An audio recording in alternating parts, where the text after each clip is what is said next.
Para pemerintah Aceh Jaya akan menindak para ASN yang tidak disiplin dalam bekerja. Selain memperketat jam masuk kantor, pemerintah setempat juga akan melakukan sidak ASN yang berkeluyuran saat jam kerja. Demi menegakkan kedisiplinan dalam bekerja sebagai abdi negara, pemerintah Aceh Jaya akan melakukan penertiban para ASN yang berkeliaran saat jam kerja.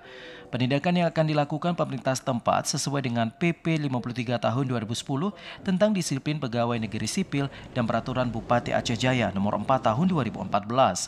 Kedisiplinan para pegawai pemerintah yang dilakukan ke depan bukan hanya bagi ASN saja, namun penindakan disiplin juga dilakukan bagi P3K dan honorer yang selama ini mendapatkan tunjangan dari negara. Salah satu yang dilakukan yaitu dengan melakukan sidak baik ke perkantoran maupun ke warung-warung saat jam kerja. Aturan ini diperketat agar para pegawai bisa memberikan pelayanan yang baik kepada masyarakat sesuai dengan fungsi masing-masing. PLH Sekda Aceh Jaya, Asy'ari mengatakan, tindakan kedisiplinan bagi pegawai akan dilakukan awal tingkat pegawai Sekdakap sebagai contoh yang dilanjutkannya ke berbagai instansi lainnya. Menurutnya dengan aturan yang dilakukan ini, para pegawai di lingkup pemerintah Aceh Jaya bisa memahami tentang tugasnya karena selama ini para pegawai telah digaji oleh pemerintah.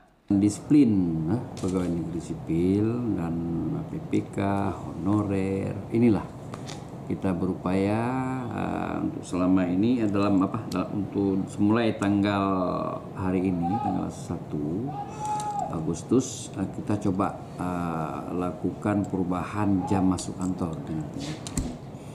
Ini kita tertibkan terutama di sekretariat daerah sebagai patromnya ini. Dengan adanya penegakan kedisiplinan yang akan dilakukan kepada para pegawai, diharapkan pelayanan yang diberikan kepada masyarakat semakin baik. Dari Aceh Jaya, Musliadi, TVRI melaporkan.